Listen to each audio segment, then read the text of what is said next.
never those jokes mean, but sure. They're never going to get better than the library two-parter anyway. That's the best Who that ever was. Give me a second to change my Facebook around here. Hello, folks. Come on in. It's 5 a.m. where I'm at. Hope you survived your Turkey Day. If you're here and observing Thanksgiving, Turkey Day. Hope you had a good one. Turkey Day. Turkey Day. Morning, you line them up and choke it. Or as we know around. Why do you have turkey?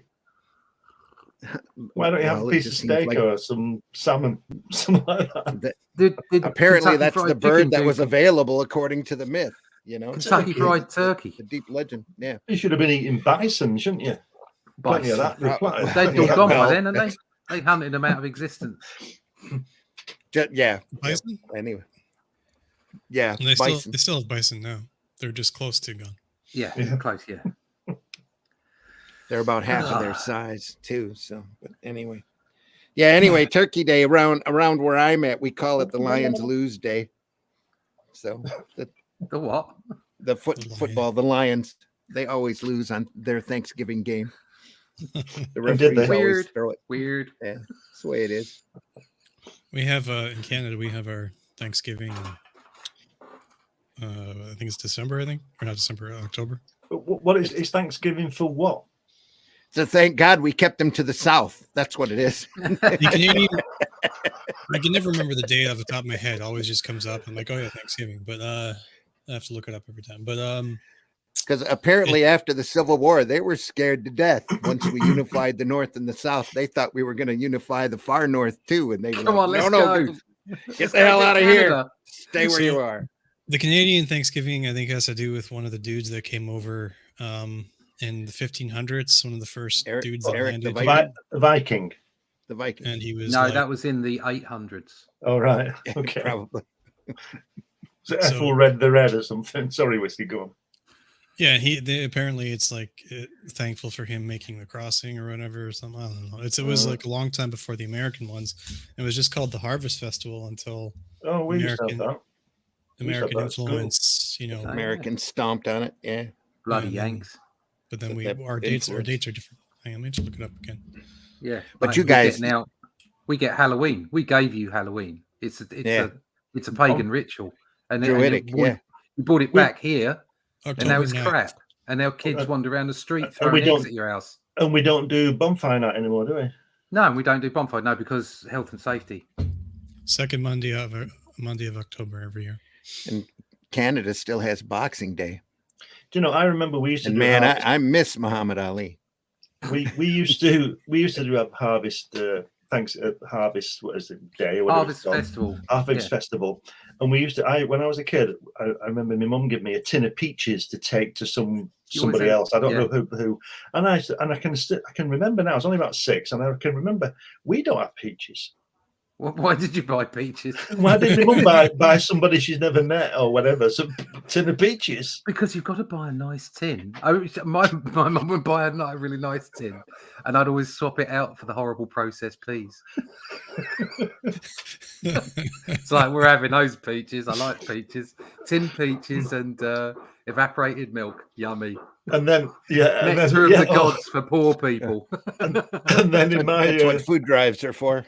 My ever-growing cynicism, I just wonder whether those peaches actually got there or whether they got to Mrs. Smithers' table that Sunday. Yeah, you know what I mean? Yeah, that's like. Oh, that looks like a nice tin of peaches. The deputy peaches. head teacher was rifling through the whole thing. Oh, I'll have them. Nice tin of peaches. Here's our opening.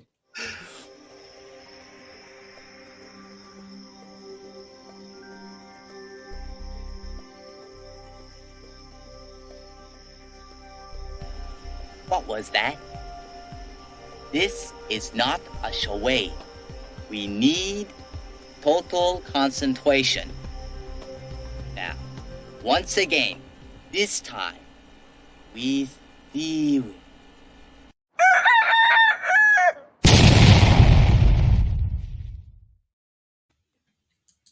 That's right. It's time for another episode of Comics by Night. HR is in the house. Indie Comics Network says, good morning, gentlemen. Good morning. I hope you had a good Thanksgiving. Hope you got stuffed.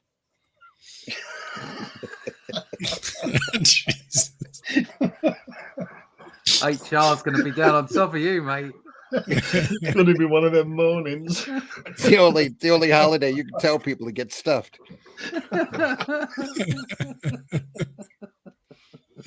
It's getting where are we? 24th. Yeah, it's getting close to Christmas now. Silly season.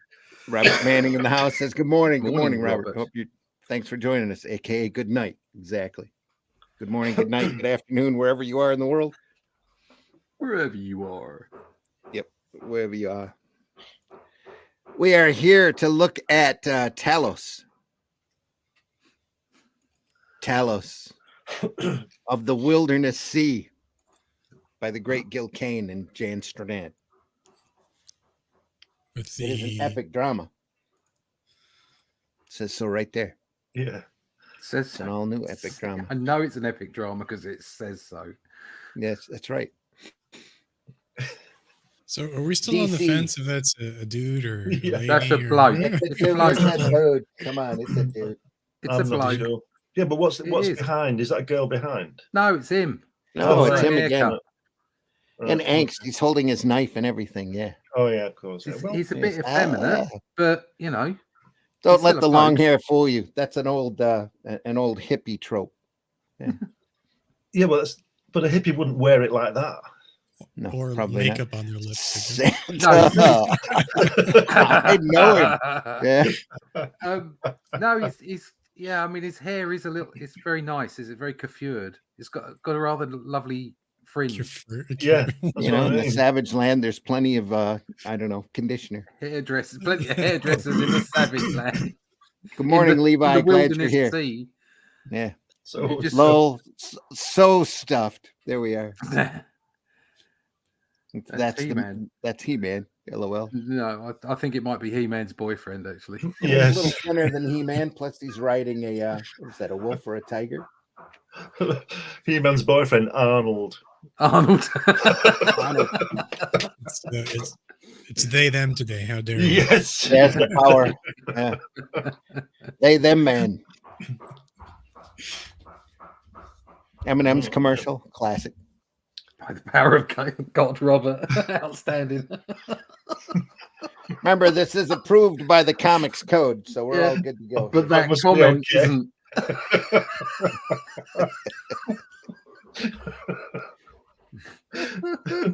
Oh, dear. By the power down, of Gay down. Skull. That's the Very start good. of all of our troubles. Everything goes He-Man and Harambe. There we are. Yeah, it all fell Well, apart. it just after gets that. worse. It All fell apart opens after up that. and there's some prancing forest animals. Yeah. Bambi in the forest. Butt shots again. Butt shots. Yeah, he loves those butt shots, even from animals. Buck butts. Wait a- Buck butts. But that Buck a butts. rat butt shot the other day. You know. Buck and doe butts. That's a Bucking dose. buck and does. It's very nicely done, though. Such wilderness giving way to a great 2-page spread of Look at that. Of There. war. Wow. That's pretty cool. Fantastic. To the Wilderness Sea. Loving having the horse right at the front here. Yeah, Yeah. I can Yeah. see that coming in a Russ Leach story soon. Soon, yeah. Pretty awesome. Yeah, I've nicked everything else I've seen so far.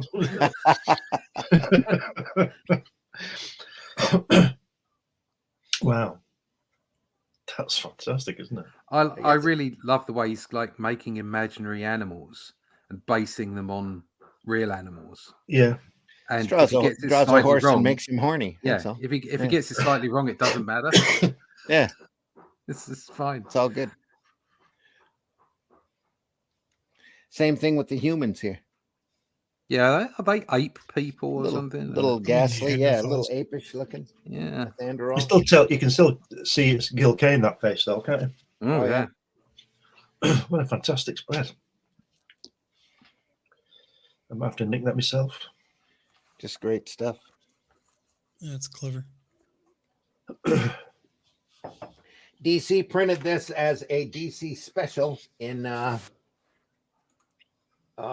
is that, 85? No, it wasn't 85. It's still under the code. Looks like 71. Wow. No, it wasn't 71. Sorry, folks. Let me put my other glasses on. Take a look here. Sorry for the delay. Open my mouth and now I have to switch glasses. 87. 87. Right. But who knows when this material was done? It's probably sitting in Gil's drawer somewhere for a few years. I read something funny just now. Character is named Rorschach. Creator is shocked, and others have a different interpretation of him than they did. All right. Sorry, I couldn't resist. Nice horses, though, aren't they? Great horses. A little muted on the coloring, but still good stuff from what we had. Even more butt shots. Yeah. It's a nice bit of solid. Yeah. Guy in front there. Another horse coming in. Overhead, another silhouette of a horse there. Yeah, it's really got his low angles going on, hasn't he? He's on the ground, isn't he, with these people. Here it is. Fantastic. Somebody's constructing in the background.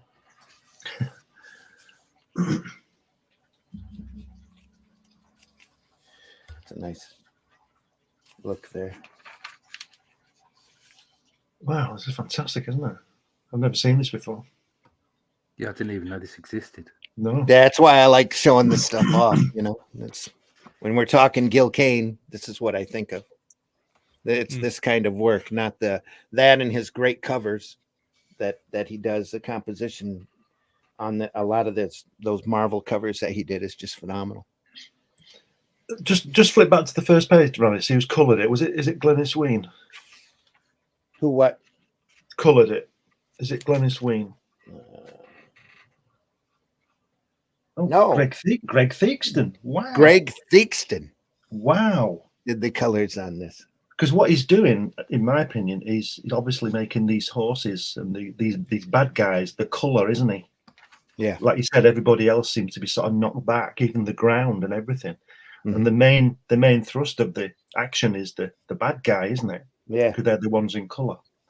Yep. Even that one there, but where he's holding, that you just said, where he frames that shot, it's the colour thing. It's fantastic.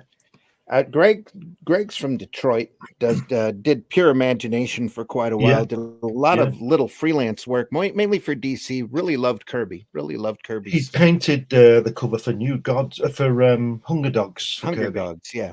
Yep. He might have done the interior colors on that too. He did some of them. Yeah, he did some of the inking as well, I think. Yeah, if you want to see some really bizarre Kirby, pick up the Superpowers miniseries. Yeah. Which is based off of a toy line that Theakston went. It's the most unique inking job I've seen on Kirby. It's just really, and in places it's just fascinating. In other places it's like, oh, what. Yeah, I know Kirby style, and that doesn't look anything like Kirby. Well, go ahead. He co-inked Hunger Dogs with D. Bruce Berry, which is not my favorite inking. That should have been done by me. And by that I mean I couldn't have made it worse. Not that it would have been any good. I was at a show one time, and Theakston was there, and I saw him critique a guy's portfolio, and it was the most I think it was the most fascinating half an hour art lesson I think I've ever attended. Wow. It was really good, and I'm sitting there just astonished at this guy talking about composition and light and reflection and all of this, because this guy had this great picture of Thor with light beaming in, almost angelic, and Theakston was talking about it, and I know he wouldn't have spent the time with him if he didn't think that it could be useful, but it was really an amazing. So it was the opposite amazing conversation of Neil Adams then. Oh, very much so. Yeah, because he whipped out paper and was illustrating. It looked great to me at the start, and then he took it and constructively just tore it apart. Why did you do this? What was your decision on this? And that kind of thing, and didn't tear the person apart. Just gave him a lot of very constructive criticism. I was very impressed. But his pure imagination line usually did back in the 80s and 90s, maybe even the early 2000s, did some really great collections in the worst possible reproduction and printing that you can imagine. Yeah. Just at that point, a lot of times you reprinted this whatever you could get your hands on. So he does a book on Lou Fine, and it's all of these. The reproductions on them are crappy, but the information inside the book is amazing. Because he was shooting off of comics or bad stats or whatever he could get his hands on. There's some more of that work. So the line work here is still good too. This is before Gil Kane went really heavy-handed in his inks there after a while. This is lovely stuff. Do you think he sets himself a goal for butt shots per page? See how many he can do. No, but I do think he's constantly challenging himself, trying to put the anatomy in weird perspectives, including the horses. Do you think he shouts to his wife, "Give me a number," and she goes 15, and he has to do 15 butt shots? Just give me a number 3. Oh, come on, make it difficult. So a lot of these guys, when they turned into workhorses like this, were easily bored, so they kept themselves amused by doing the unusual angle and the trying to do the odd page layout. This could have been very domestic looking, but with the angular panel here and the long horizontal panel there. Yeah. Sometimes gutters, sometimes not. Just to keep himself occupied. It's unlike like Gene Colan, when he would go through and draw, he would just draw. He'd start up in the upper left hand side of a page, draw a picture, and then draw some lines around it to represent the gutters, and then drew the next picture. Just went on from there. So a lot of his later layouts are like just jumbles. You can still follow the story thanks to the letterer, but for the most part, the gutters on them were all curvy and wavy all over the place. That's nice shot. Again, the basic shapes constructions here. Those look like boots. Yeah. Yeah. No, the boots and the statue behind him. Oh yeah, they're 3,000-year-old Ugg boots. Yeah, Ugg boots. The great thing about drawing boots like that Randy, is you don't have to worry about ankles. Yeah. Look at the horse in the middle, top left of that last page or last panel. Here? Yeah. No. Up the top. Last panel. Very last panel. Last yeah. panel. Look Yeah. above the horse. Mm-hmm. Oh, it's it's boots. Ugg Yeah. boots. Ugg Yeah. boot. Ugg boots. That's a statue. It is. It's a sentinel. And again, this is a post-apocalyptic type story or a odd planet story, so nothing's incorrect here. And Gil shouts to his wife, "How many butts can I get in this last panel?" And she goes, 15. And there they all are. Put some Ugg boots on them while you're at it. Yeah, put some Ugg boots on, yeah. Is that's on the left-hand page, the second panel. Left-hand page. Left-hand Oh, page. here. Left-hand second panel. That's it. That's the guy. Yeah. It's got a bit of a Mobius feeler to it. Yeah, Yeah. it's got a lot of serpieri in it as well. Yeah. But yeah, it's very European, isn't it? I guess that would. When Gil Kane drew light, like it was quite a liney style he had. Mm-hmm. when he and it had that European feel to it. Yeah.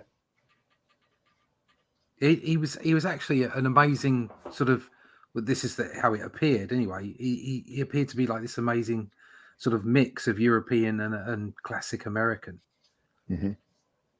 Yeah, he's got that thinness of line, hasn't Yeah, more so than any other artist, any Yeah. other American artist.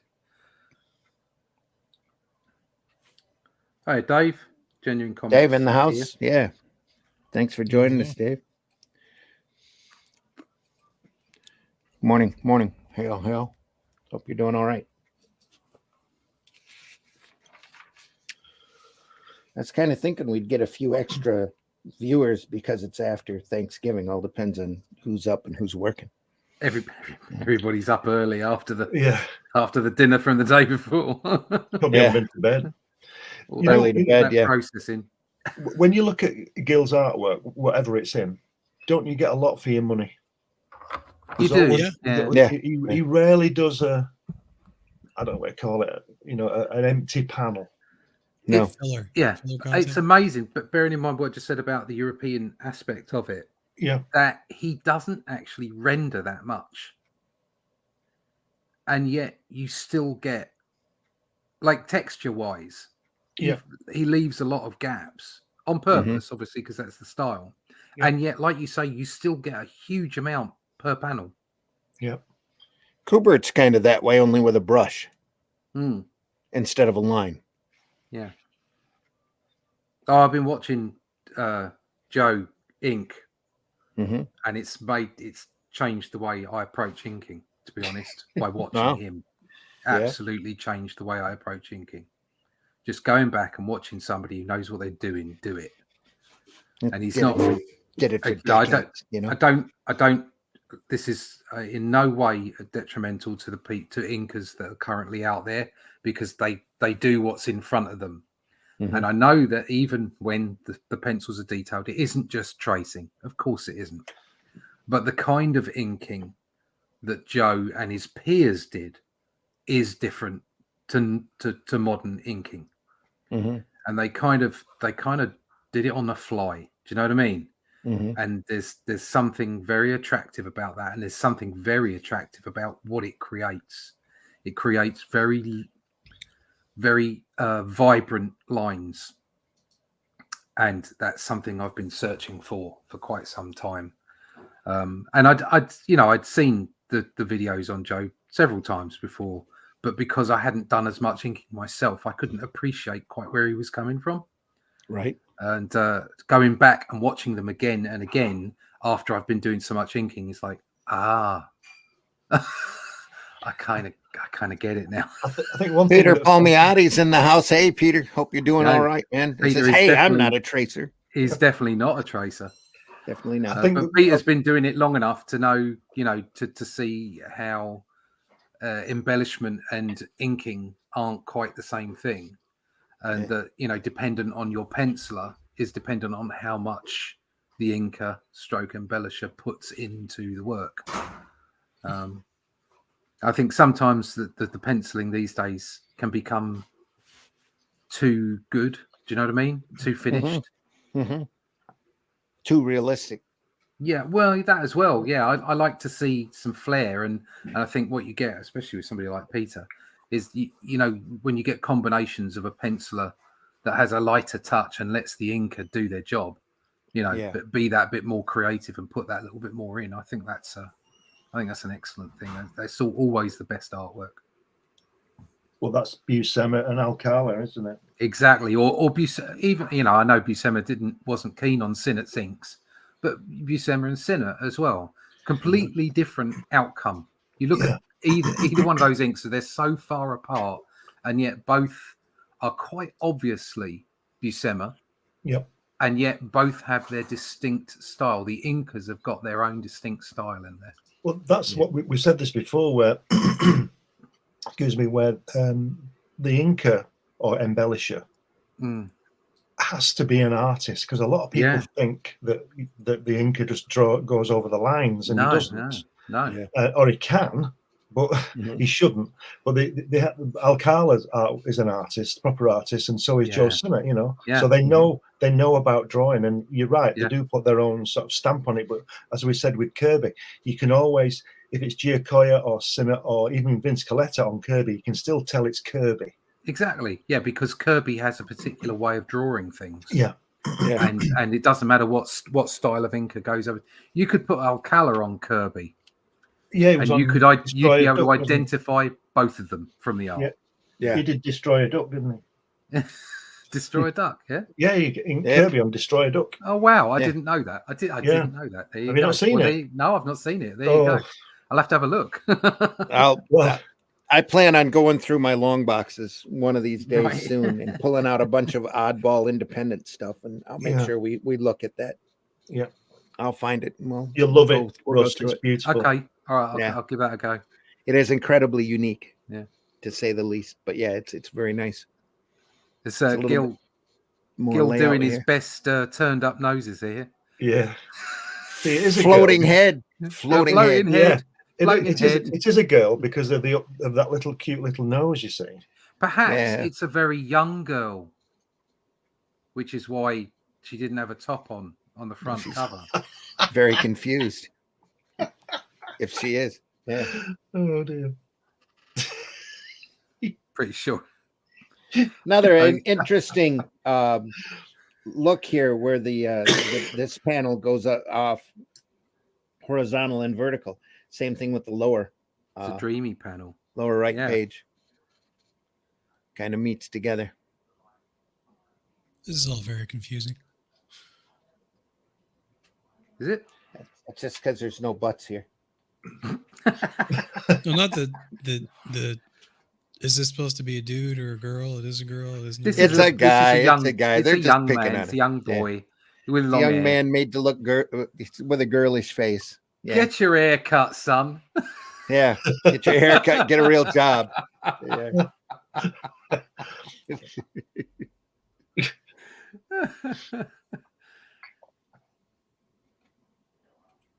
Yeah, it's nicely done. I like that.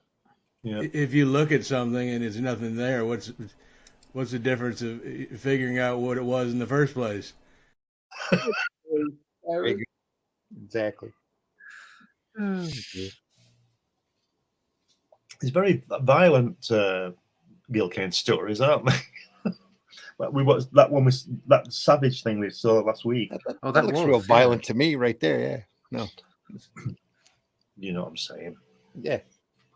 It's a lot of his fantasy work, though, but it's also a product of the time, too, you know? Conan's raging during this time. There's a lot of barbarian characters running through comics like Killraven and Claw, and it's just a ton of them. Arak was running through at that point. Anthro, it's a little earlier than that. It's nice silhouettes working there. This is almost like Black Mark's world, isn't it? Yeah. Same So type of work. occasionally, as well, with the way that the line work is, you kind of get a little hint of Simonson in it as well. It's like, Yes, it's that hair, isn't it? yeah, And it's the- the flow. Yeah. Mhm. And that boy's dress, whatever it is, on that, the way it It's moves. a boy. It's Talos. It's a boy and he's showing a bit of leg. Get over it.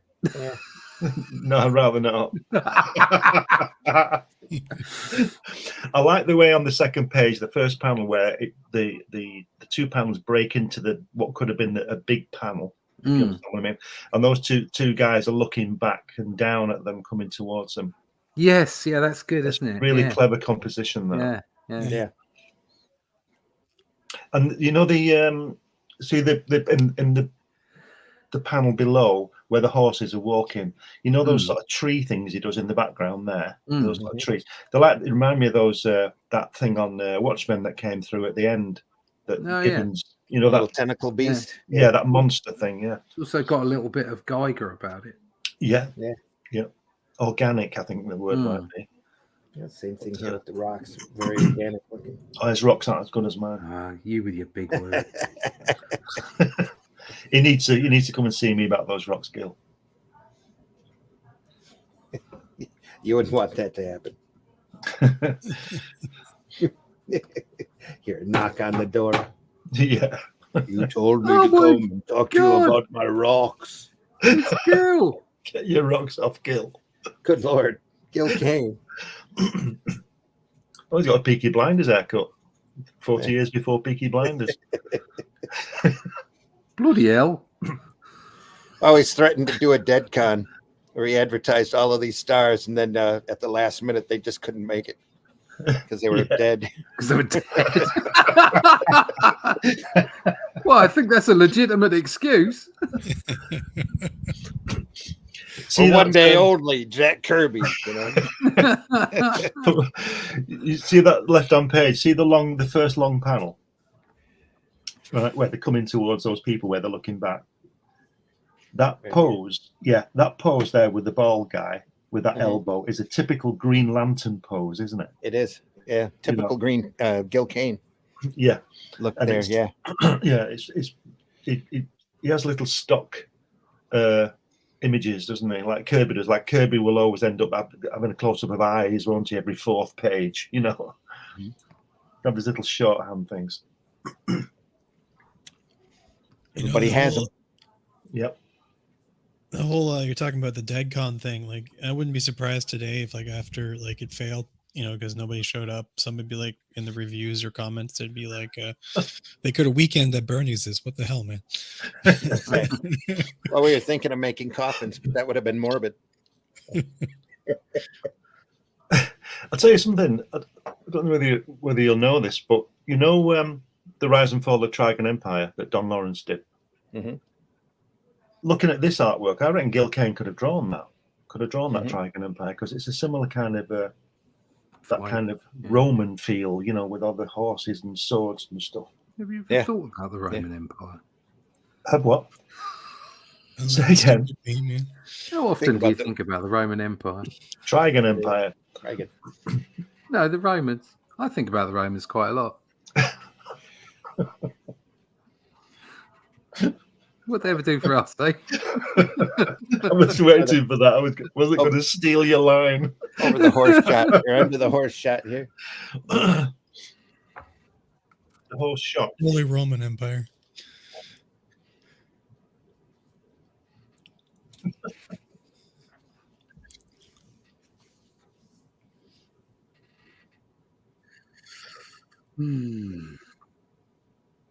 You know, I think somebody's outside mowing the lawn. Who mows the lawn in at the end of November?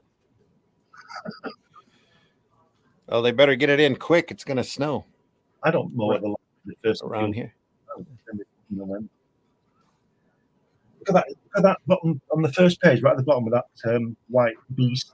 Look at those fingers behind. They're like that thing that gets on John Hurt's head, aren't they? On an Alien. To the right, where that beast is. That lion thing. Here? Yeah. No, on the page. On the left. Left-hand page. There. Yeah. Those fingers, they're like that thing that clamps on his face, aren't they? Right. Yeah. When was this done? 87. Oh, right. Before 87, probably. I don't know how long it was sitting in a drawer before Gil brought it to DC and said, "Hey, what you want to print this?" Wow. Why not? Fancy drawing this and leaving it in the drawer. I just drew it in my spare time. Yeah. It's a great shot here. I like that a lot. Faces the hand in front of it. That's, you know, there's 101 easy cheats that you could have done on that hand, but Gil just kicked Which it out. hand? You know? Sorry. The one that's up on his face here. Yeah. Not an easy thing to do. Speaking of putting genius in a drawer for a year, I'll tell you a story, nothing to do with this. You know Marvin Gaye, his best album, What's Going On, from 1971. Well, he'd had a massive row, always had rows, but had a massive row with Berry Gordy, the head of Motown, about this album. And he said, "I'm doing it my way." And he said, blah, blah, blah. They had this big, massive row. They didn't speak to each other for months. And Marvin Gaye delivered the tapes to What's Going On. And Berry Gordy kept it in his vault for a year before he released it. Bloody hell. And how good is it? You know what I mean? So this is the same sort of thing. He's got all the, I bet in Gil's house, he's got lots of drawers with finished stories in that we'll never see. Because like you say, we're just doing them in his spare time. Well, again, this is a period where he's out looking for work to do what he wants to do and make a living at it. So you've got that all of the stuff that we've been looking at. Well, even the Starhawks material all comes out of the same period. He's out there experimenting with different formats. He's trying to get a gig because he knows sooner or later one of them's going to hit, you know, and he's going to have a career. Not a career, but he'll have something else to do other than work in mainline or at the time mainstream corporate comics. And that's you know, that was his objective back then, is to find these other avenues to will a paperback black mark work? Will a large size graphic novel of Savage work? You know, who knows what they intended this to come out as, a graphic novel or a book or an independent, you know, published thing. And it just sat in a drawer for a while until, you know, DC's looking for stuff for DC specials, and he happens to think of it. I wonder if he went along with a couple of pages and they said, "Oh yeah, this is great. When can you have it done?" Tomorrow. And he turns in 40 pages overnight. And they think he's worked really fast.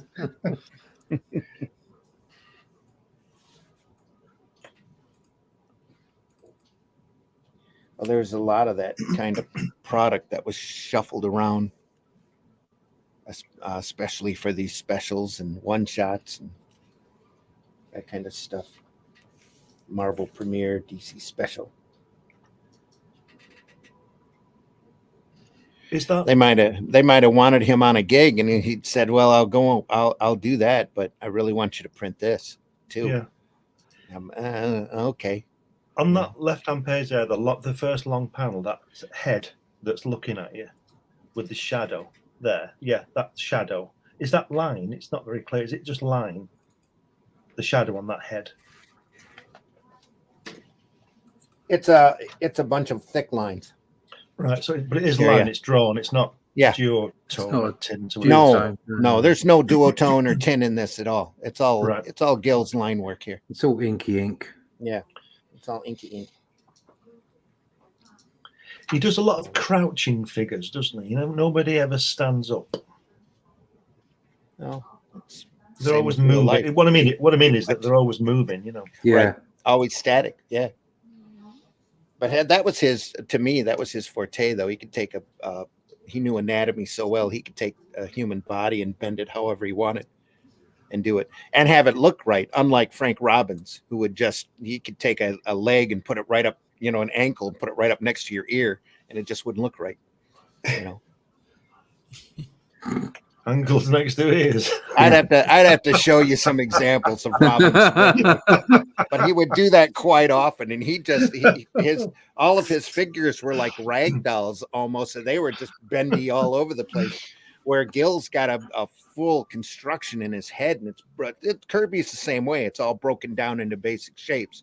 It's just Kirby's is a little more basic than Gil's here. Gil's has got, to me, it's got a little dimension in it when he's penciling it in, where Kirby almost at times looks like a Viewmaster reel with level, you know, and his foreshortening is circle, another circle, there's an arm, another circle, there's a palm of the hand, and, you know, 3 more little squares, and there's a fingers, you know, where Gil's got almost like Hogarth style anatomy in his head and can bend and mix and do whatever he needs to get the drawing across.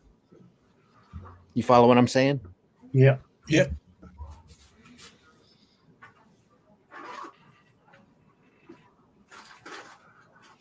Both great, you know, phenomenal artists. The other thing that I love to point out to folks on this kind of podcast, these guys were always working under a deadline. Of course, yeah. I mean, they were always crunching. They were always moving as fast as they could, you know, productively. Works like this might have taken a little longer. He might have taken more time on it, especially if he thought he was getting a higher page rate, or, you know, it was a work that he was particularly proud of. I think he owns this character, if I'm not mistaken. Well, probably not. DC at this point probably wouldn't print it unless he gave him rights. But still, you can see the pride and love in this work. Yeah, I wonder who's got the artwork. Let's hope it's the Kane family. Yeah, or at least they had it. Wow. But he does do that human anatomy so well, doesn't he? And the animals too. Look at that. He's just got such a grasp of form. It's great. I mean, you look at the way he constructs, you can see everything's done with 3 dimensions. He's whereas somebody like say Buscema, it's almost like he had human anatomy imprinted in his head. Mm-hmm. And I'm talking about his process rather than the two of them being compared for, what their understanding of human anatomy. Just the way his process was, it was kind of like he kind of, even though in the Draw the Marvel Way book, he put down the tubes and the boxes and everything. Yeah, he didn't need to do that. He just let it flow. Yeah, I think that was just for the book. Yeah, he lets it flow, and you can see that he understands how everything joins together. Whereas you look at the construction for Gil Kane's work, and he understands, but he puts everything almost into geometric shapes. Yeah. Right. He creates this three-dimensionality. So so that's how he constructs the angles he does, because everything's in 3D in his head. Yeah. It's not to say Buscema isn't 3D in his head. Just it's a different approach. But it does mean that you get this unique look to Gil Kane's work. All these guys are classically trained. You know, you could tell. Why has he suddenly got a red mask on his face? Where's he got that from? He doesn't. He's talking to the animal. He's using his mind power. That's how he's showing. Right. Yeah. So he puts a daredevil mask on. It's not a mask, it's an effect. Right. Yeah, it's kind of an effect. Yeah, it looks like a mask, though. It just whips. I do that, though. I have to say, I put on a mask when I talk to my cat, because if I don't put the mask on, the cat just hasn't got a clue what I'm saying. He's talking, the cat's eyes are going red while he's talking to it. Yeah. The cat's like, where's the kitty litter? I think farther back here, they showed it more like an energy burst. Oh, yeah, there. Yeah, I didn't notice that before. Kind of thing on, yeah. It looks even more like a girl when he's got his mask on. Yeah. Just saying. Just saying. Oh. What is that? Bang. Floating cat head. It's a lovely cat head, though, isn't it? It is. I think has he broken his neck in that middle panel on the next page? I mean, look at that. His sort of hips are facing, his backside is facing towards, and so is his head. You try and lie like that. Oh, yeah. No, it's not easy. That's a hard twist, isn't it? Yeah. It's yoga stuff there. Yeah, he's doing his chiropractor on his back. Yoga.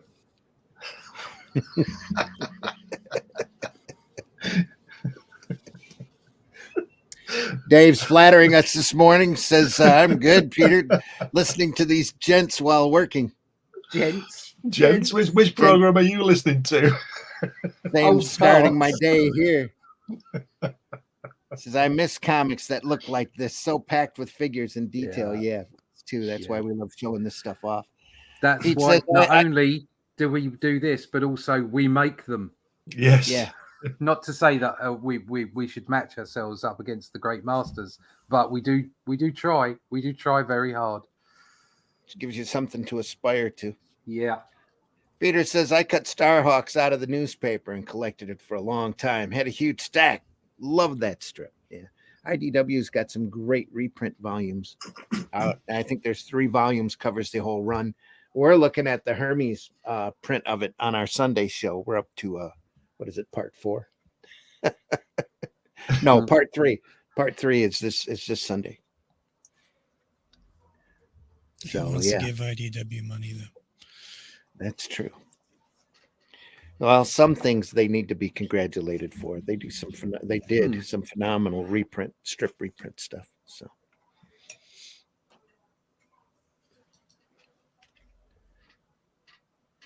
Oh yeah, back in 2003, when I was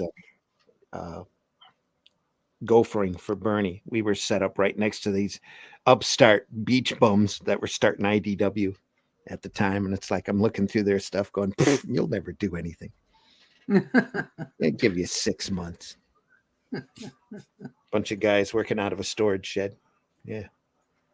Yeah. If only they'd have carried on with the same impetus. Yes. But that's a whole nother story. Look at this. We're looking at Talos in the Wilderness Sea. Ooh. Do you know, I have to say, just to get back to Greg Theakston, I think his colouring on this is really great. Very underplayed. Really good, I think. Really good. I'd love to see, I mean, I know the originals won't be in colour, but I'd love to see Greg paint some of these things. Mm-hmm. It's been really nice. That'd be interesting. But then again, he's not with us now, Greg, is he? No. He's not likely to do that. Left us a while ago. Yeah, that's a shame. I wonder how much is this faded from the original, printing. Well, it's on newsprint. It was done back in '87, so there's been some Well, fading. if you look at the pages, the gutters, they're doing pretty well. Yeah. Nice and white, so I don't think there's that much fade, but it's just a really knockback palette. It's really nice. Yeah, the palette's pretty muted. It's not in your face at all, is it? It's very subtle, yeah. I like it. I like it.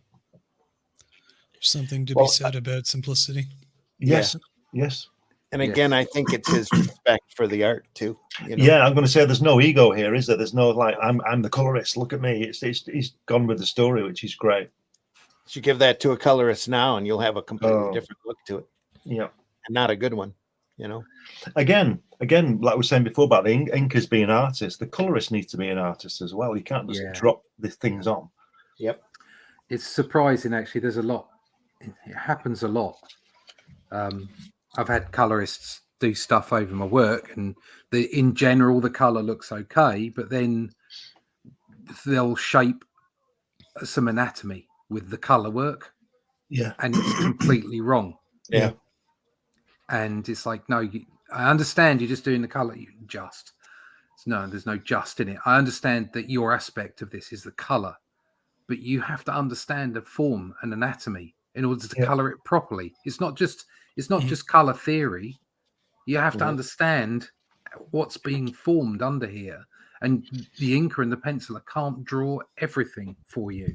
You have to, do, especially if you're doing a really open style, and the colorist has got to sort of get some of that anatomy in, and it can easily ruin a page. Yeah, well, yeah, exactly, because that left-hand page there could have been ruined. Like you said, there's a lot of open space there.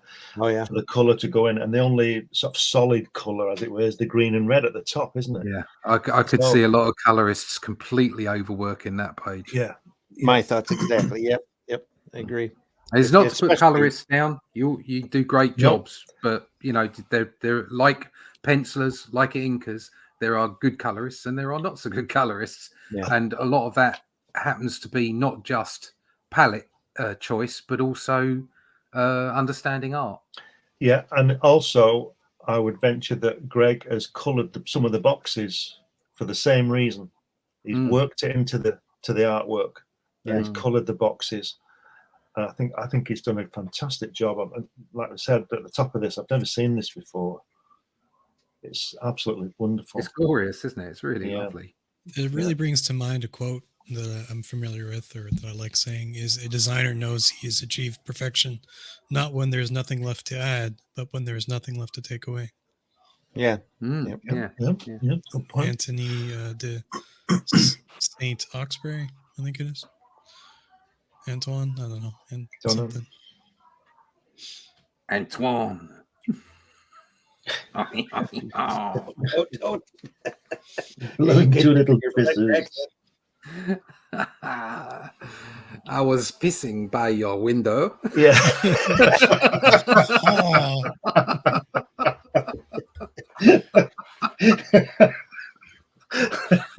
Do you know what's funniest on that is the way that when that guy comes in and says things like that, the Gordon Kayes that just rolls his eyes. Oh God! Speak French properly, man, will you? When that girl talks to those French people that can get those airmen out, and they're in that cow, and then his head pops out of the other thing, and she goes, "Listen, chaps, we've got to be ready at 8 o'clock." She speaks English. She says, "I will have the airmen ready at 8 o'clock." She says, "Top out, chaps. Listen, chaps, we've got to be ready at 8 o'clock. I know that's a bit of a bind, but we've got to do it." Sorry for all you American viewers out there. Sorry, we're just having a private moment about. Go to the BBC America and watch Hello Hello, the funniest thing you've ever seen. And if you're offended, don't come back. Yeah, and if you're offended, just please remember that the biggest audience for Hello Hello is in Germany. Yeah. I say, chaps. I still don't get how you can do that in any other language but English. But there you go. I can't imagine everybody talking German and then somebody putting on a French accent and talking German. I just can't imagine it. I'm pissing my own window. Oh dear. So And that woman used to come out and start singing, didn't she? They all used to go. it's just awful. They're rerunning it on the telly at the moment. I don't know which channel. Sorry, Oh, Randy. dear. Sorry about that, Randy. Oh no, you're all right. You're all right. Carmen Silvestre, what's she called? That woman. She was brilliant. What She a used great to name. come out and start singing, and everybody used to leave the restaurant. So bad. I'd do that. And that guy, that hair flick, that girl used to strip off every week, and it just didn't see her, did it? She always used to have like the swastikas on her knickers and stuff like that. Good God. Where's everybody's collectively lost their sense of humour these days? Oh, Too much so. Yeah. Bloody colonists. Yeah, bloody colonies. Look what happened, eh? oh dear. Two-tone Oh, work wow. on the sound effect there. To get back to it, behind shots there and there. Yeah. How many? 3. It's got some knee-looking trees in the background there. Yeah. I love this though. Yeah. The cat That's just great, coming over. Did he only? Is this just a one-off? Yeah. So they never took it up as a series. No. So nobody did it. No. I don't. As far as I know, this character has never been used again. I could be wrong because I don't pay attention to the modern stuff. The modern stuff is usually solid disappointment compared to the original. Yeah. I'm sort of getting a lot of Conan Commandy vibes from it. Yeah. And again, they were all hot right during this period. So, 87. When did Commandy run? 74, 5 was it? 72, 75. So it's already happened to this. Yeah. Mm-hmm. But who knows when this was made? Yeah. Imagine having this in your drawer and then Commandy comes along and you think, oh, you sort of missed his chance. Well, there was a lot of this stuff. They were running Khazar at this point. Yeah. Sabu. Yeah. Yep. Tarzan is running strong. And then there was that Kirby one off Atlas, wasn't there? Mm-hmm. Well, those one-shot specials again, they were that was Kirby's drawer.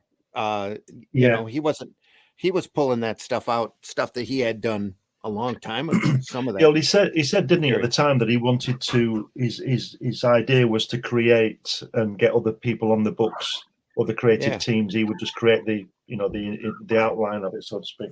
Right, the kickoff. Because he did that with Dingbats, didn't he? Mm-hmm. He tried to get back to 1942, didn't he, with Dingbats? I don't think it worked too well. Yeah. Good stuff, though.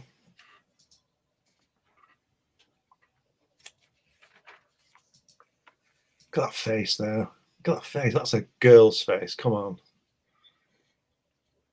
You released it today, you'd have a whole different story.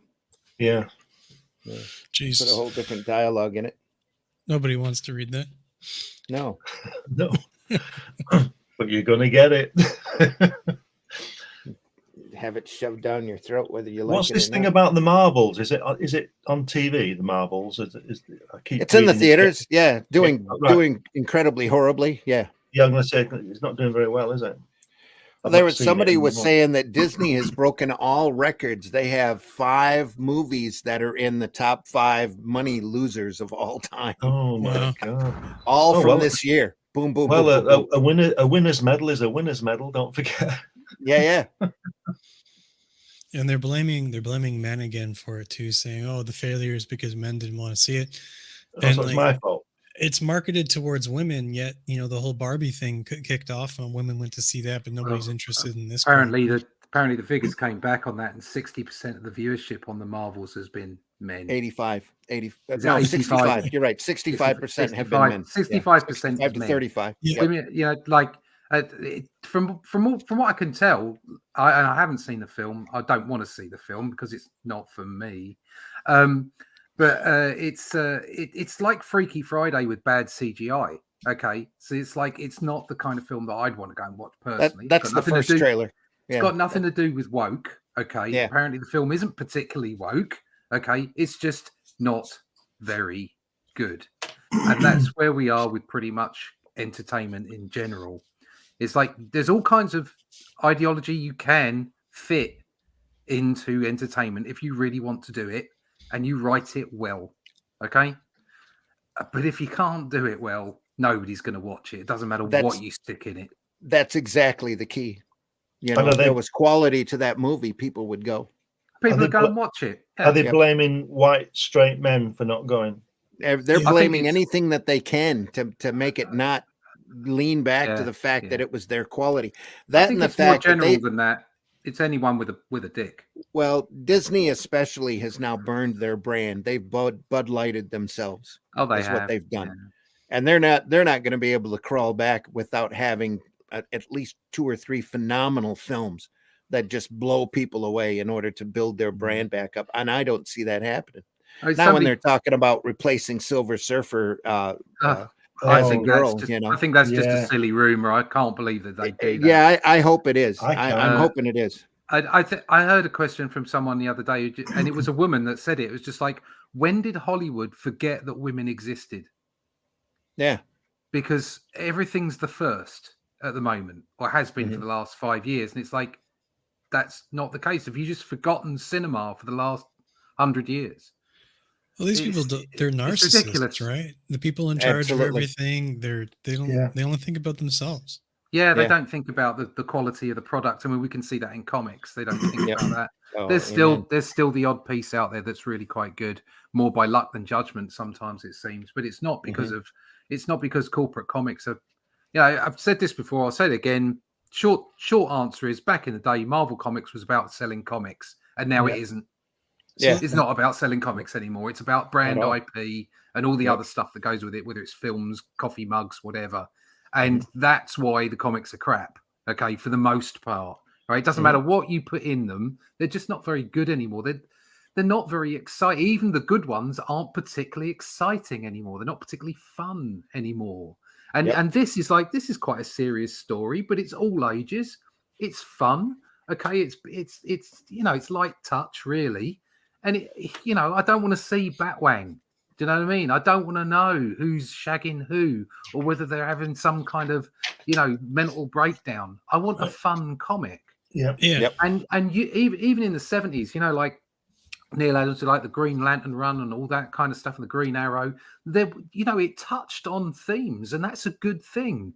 But it still didn't ram it down your throat. It was still about the entertainment value of the comic books. Well, the thing about the Green Lantern, Green Arrow run too that nobody wants to talk about is that it was one of the worst sellers that DC ever did. They just kept printing it because it was pretty. Exactly. Yeah. So but what I'm saying is it could still exist. It could still exist. Okay. Yeah, and there's no reason why you can't have that. Right? Okay, I need to interject before we run on another giant monologue. So, I was thinking about these people that with they're not very worldly, right? To circle back a little bit, they don't really have the wherewithal to know that they're not the first of anything at all. They have scholastic achievement, sure, but they don't have any education, right? Life experience. Oh, that's the whole key. Yeah, they come out of college thinking that they know everything, and they have no practical experience. But you can see that in the books, written in the 60s and the 70s by people that basically fought in a war. Yeah, it's all about experience, and from experience you can create, exciting, enticing stories. One of the worst things people have told their children, I think, is that they can do anything. Yeah, because you can't do anything. Everything. You can't do everything. Sorry, they can do everything or anything. You can't. Everybody can't do everything. You can't. But you can give it a shot, and there's nothing wrong. And there's nothing wrong with failing. That's the thing. There's nothing wrong with failing. It's okay. There are winners and losers. Okay. That's okay. I have lost on occasions, and it's made me a better person. There you go. Okay.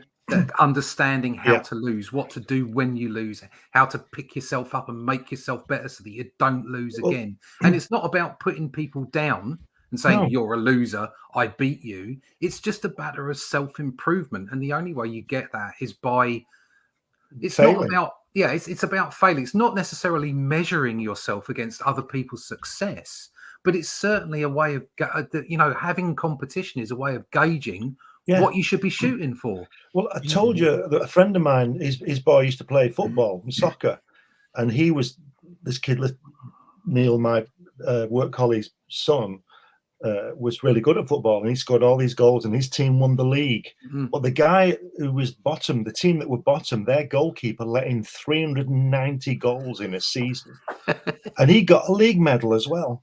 Right. Okay. Well, what's the point? So Neil's son won the league by 20 points and hundreds of goals and got a league medal. He let 390 goals in. They didn't get a point. They didn't win. They didn't draw. They just lost every game. And he got a league medal.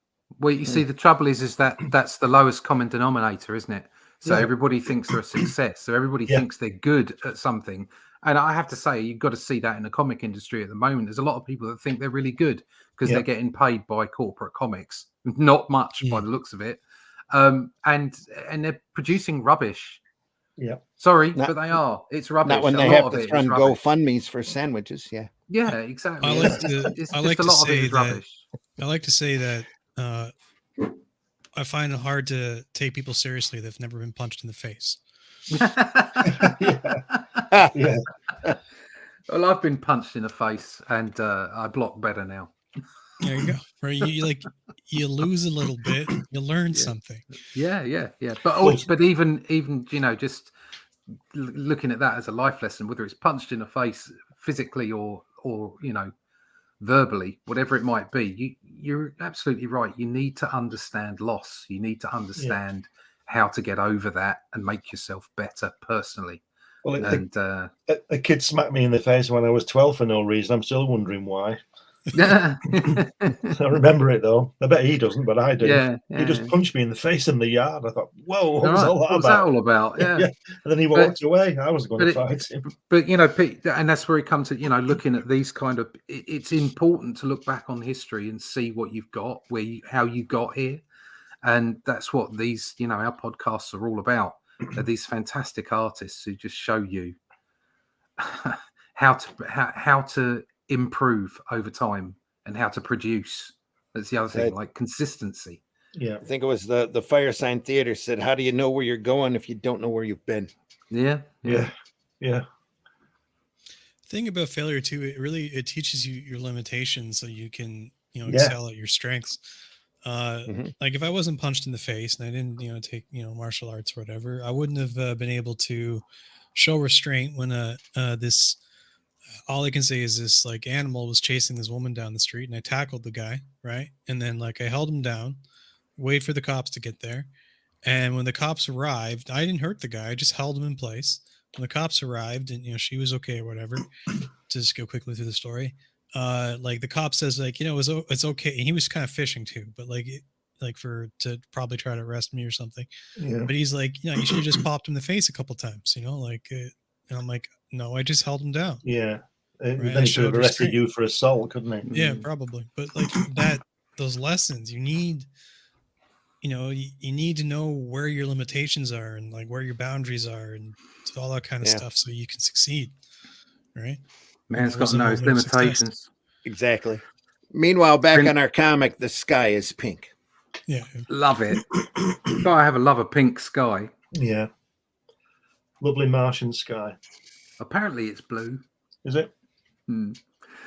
They've been playing with the tints for a long time. It's exactly what NASA's been using a red and orange filter this whole time. Yeah. They right the very first shots from Viking.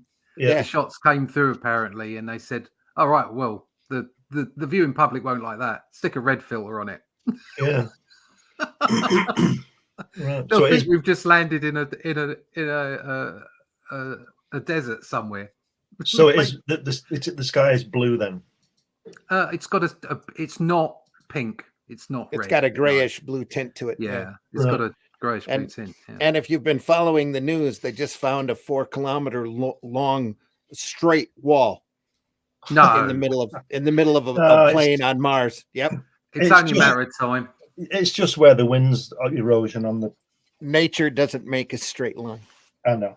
It Like doesn't like- make 90 degrees. That's what they're That's saying. It doesn't make. And they're like going, "Hey, look at this!" And of course, you're not seeing that in the media because they don't want to. They don't want to show this stuff. But It's like that. oh yeah, Those, it's, like those it's Where's a the wall. link for that? Where's the link for It's that? a- I want to see it. It's a wall. It's tall and it's like been those, windblown. But Where like do we those- find that? Google wall on Mars. You're bound to find it. All right, I'm looking now. It's just popped up the last week or so that somebody said, "Hey, I was looking and what the heck is this?" That's about 4 kilometers long and it's very tall and it's a wall. And you can tell it's a wall. I could probably find it here. But Wall-E. Not a wall-e, no, a wall. NASA releases photo showing door. Oh no, There's a is this profile. the wall on Mars? No, it's a doorway. There's a doorway there too, but that's not in the same area. That's probably a doorway down to. Oh, let me find it. Well, it is pretty straight. It's not perfect, caught but it. it is pretty straight. It's weird, and it's Uh, 4 kilometers long. Jesus Christ! Yep. They said it's too perfect, too long not to be That's amazing. Wow. not man-made, but it came from somewhere. I'm Yeah. having trouble finding a good image of it. I'm not saying it's aliens, hang on. but it's aliens. Yeah.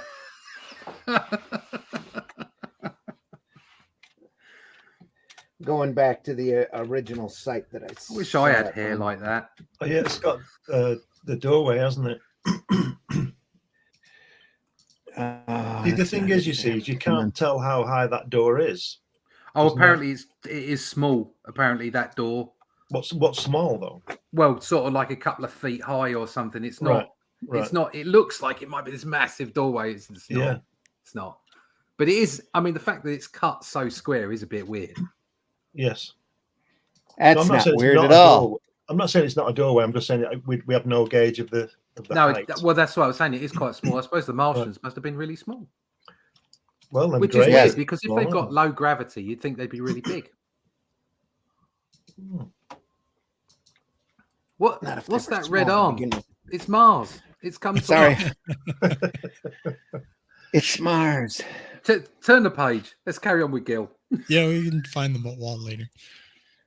Oh, we I'm could looking- also do an I'm looking episode about, Walls on conspiracy at Mars. least once.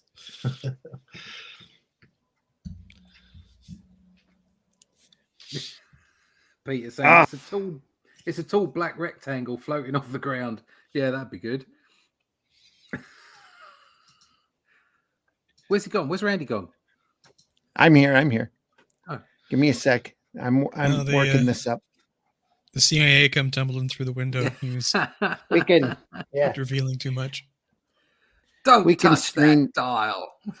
we can screen snipe this here real quick. I can turn the volume down on it if we need to, but this is from What are you doing? Don't do this. No, don't do it. don't do it. All Don't right. do it. This is leave that for Sunday funnies. We'll Yeah, watch we'll that do it. later. Well, I'll tell you Go what, ahead. I can put the I will put the link in the comments Yeah, and folks can go look when we're done. yeah, that's cool. So go back here and take Keep a it- look at Keep it pure, man. Keep it at pure. that- We're here for the comic well, book. yeah, keep it pure. Listen to you. That's funny. Keep it pure. You know our conversations run all over the place. Conversations are fine, but if you go off to Mars, nobody will come back. We may never come back. Yeah. We could do John Carter on Mars. Yeah, now that would be good. There's some great Gil Kane stuff. I almost bought the We omnibus have- of that Have you a got while John back. Carter, Randy? I'm sure I do. Because I'd love to see some of that. Yeah. Well, you've got everything. Really? You haven't seen the John Carters? Gil Only- Kane I- handled only- that for yeah. quite a while when Marvel first kicked it out. Only a few bits when I was much younger.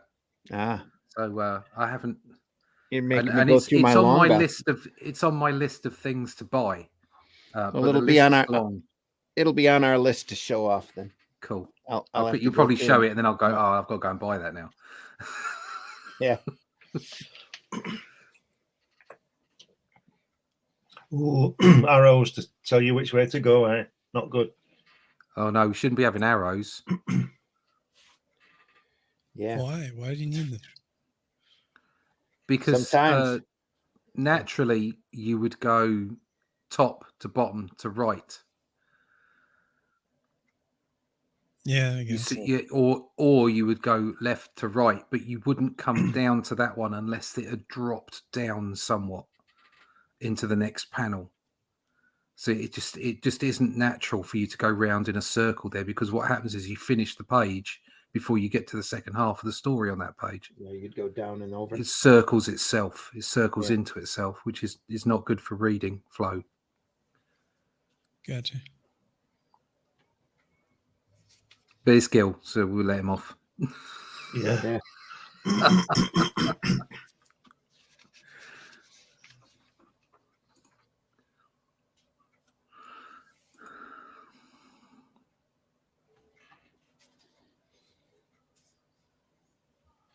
Apparently, next to the Wilderness Sea, the natives are yellow. Okay. It's because they all wear that makeup stuff they're putting on the kids.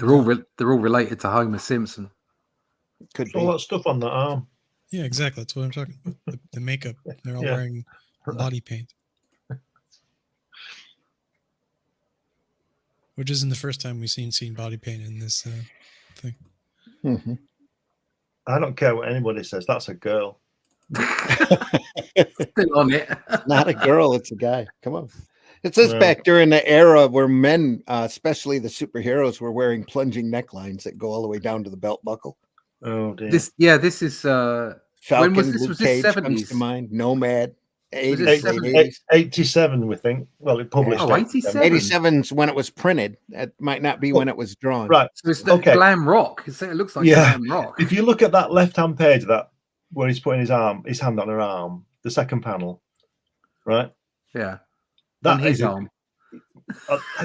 his hand at the top, right at Second the top. panel. Second panel. Second panel. That's actually a woman putting their Yeah. hand Look on a at- man's arm. Never It looks the mind. other way Never around. mind. Never mind the ghoul person. Look at the nice-looking person who's asleep. Yeah. That is a girl, I right? think it was a woman's face. Yeah. That is Yeah. a girl. And then the woman looks like a That could be. Yeah, the Yeah. woman's like a bloke. But That it's could got be no why boobies. we've never seen any more of this character. Yeah, they couldn't make their minds up. It's got no pubes. No, that's right. You could always Nice go drawing, through and Scott. re-script it now, and you'd have a whole different story. Look at that. They're taking a big chunk out of his back. Oh. Wow. Rum. Nom, nom, nom, nom, nom. Yeah, this is very Munchy.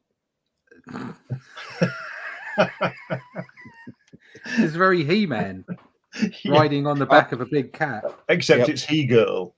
He girl. He girl. Oh, sorry, he woman. they them. Oh Jesus. they them man. By the power of they them.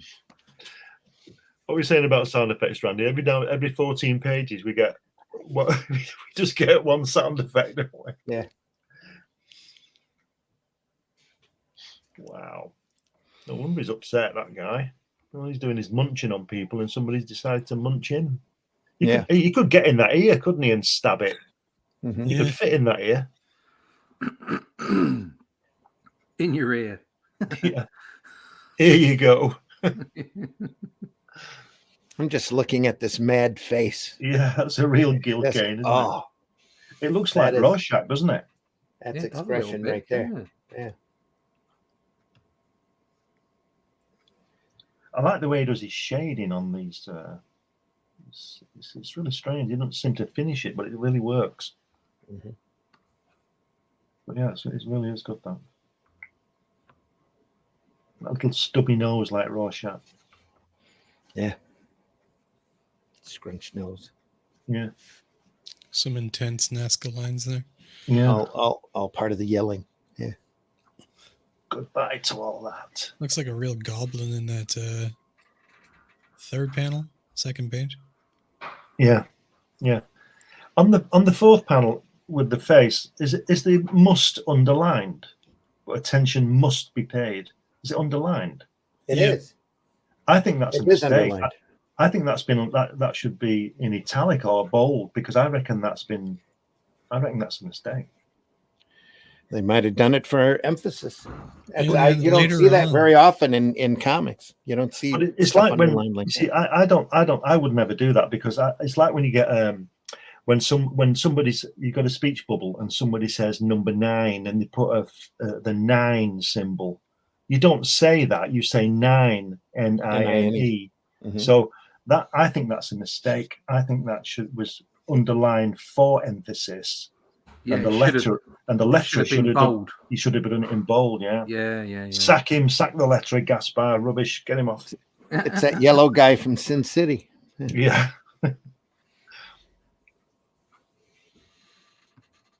You just left it. Yeah, it must be paired. Like, Editorial mistake as well. Proofreading. Well, that's something that they wouldn't do anymore. I haven't seen it very often at all in comics, where they would underline that for emphasis. No. I'll tell you where it Go you've through it seen in it. bold and the word must, so that It would have just been like bold, here. yeah. In so you know. I was always disappointed in Hunger Dogs. Kirby writing that, and he's got words in speech marks in the bubble, Oh, yeah, that's wrong, isn't it? and that not good at all. I don't think. That's all kinds of wrong. Yeah. It's just not Unless they're right. quoting somebody. But you don't say that, do you? No. Quote, unquote. Did they have their fingers up as well, like little bunny rabbit fingers? so is this yellow lady goblin person the person in charge of the village or whatever, the woods people? She looks Yeah. in control. She is now. Yeah, I would not pay attention to somebody like that yelling at me. Well, that's Be like- modern day. I'd be dipping out. You know, it said the lettering was by Gaspar. I think there's been a change in this lettering. You know, from the beginning, it's gone downhill. Yeah. Look at that second panel on the second page. The layout in the bubble, the second bubble we have endured, it doesn't fit. It's not right. This is a little off here too. Yeah. Is that what you're saying? Like the Wilderness Sea, it's all like it's been done on a dog's back leg rather than a straight line. Dog's back leg. It's all been done on dog's back leg. Lettering by Gasper, yeah. Colors by Fitz and edited by Julius Schwartz, though. My son went to York this week, and York. he came back and he said there was a sign that said "This bin is for rubbish, nowt else," and it actually had written "nowt else" on it. No, Nowt else. brilliant. Rescript this in modern day, her name would be Karen. I tell you, I'd be leaving the woods people, heading for the river people or the plains people or something else. Yeah. At least it's a woman who's got boobs.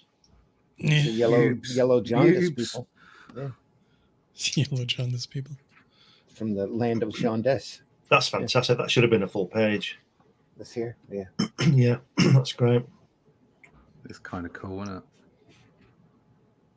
I like the lighting on the cat. Yeah. I think Greg's done a really good job on this. I'm really impressed. And if he was here, I'd tell him. Yeah. And he'd be proud. He'd say, "Get the fuck out of here." Get the hell away from me. Get the hell away from me. What is this boy?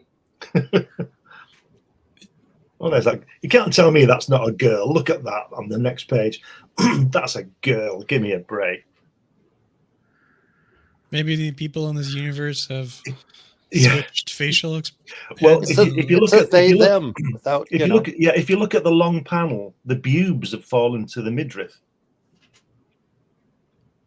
Can you see? What pubes?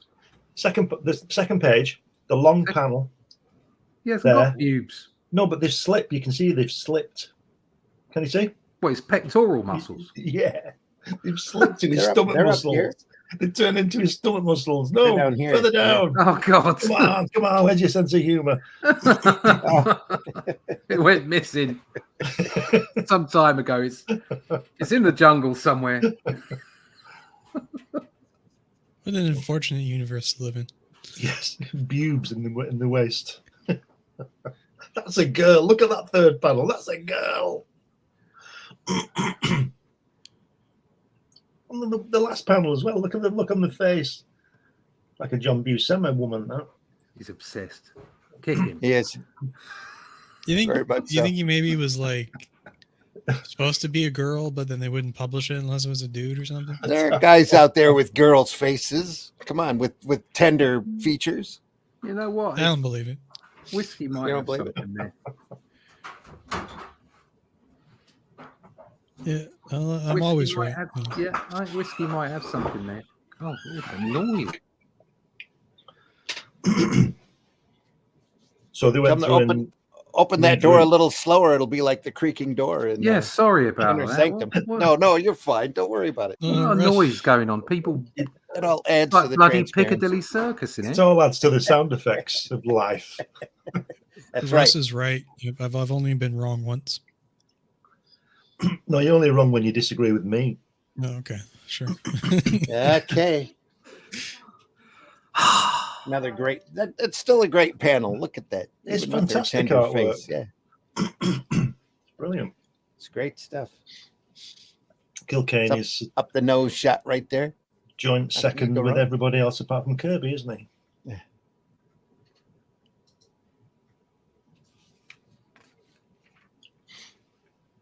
I like I Peter's comment there.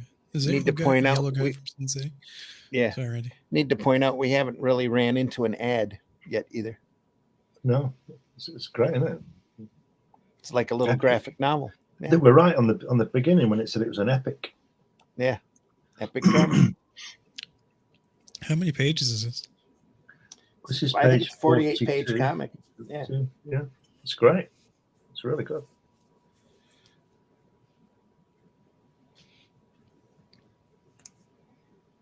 It's just great. I just love it. I'm just glad you brought it up, Randy. Yeah. Like Russ, I'd never even heard of it before. Never mind seen it. Just brilliant artwork. The invading horde coming down. That's a great panel. What should we have to drink? Rum. Rum. Fantastic. I like the way the boulders are all the same size. It's like the end of Indiana Jones when they put that thing in the box and all the boxes are the same size. It's tipped over a box of meatballs. That's all. Rolling down the hill. Burnt meatballs, Meatball. meaty balls. I know it's meatballs. I kind of like it though because it seems like they could actually get those kind of rocks easily. Hey, children, have you tried my salty balls?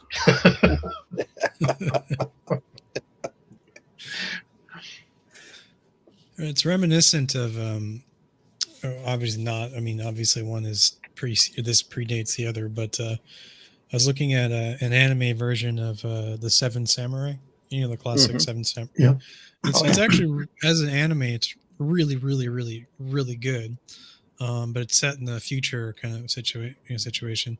At first, it starts off a little weird, and the robots look a little strange, and you might, as an artist, you might not be a fan of it. But like the story and the rest of the art and stuff is good. And they're defending the village in the one scene, and they use a bunch of, against the bandits. They use a bunch of stuff like this, Right.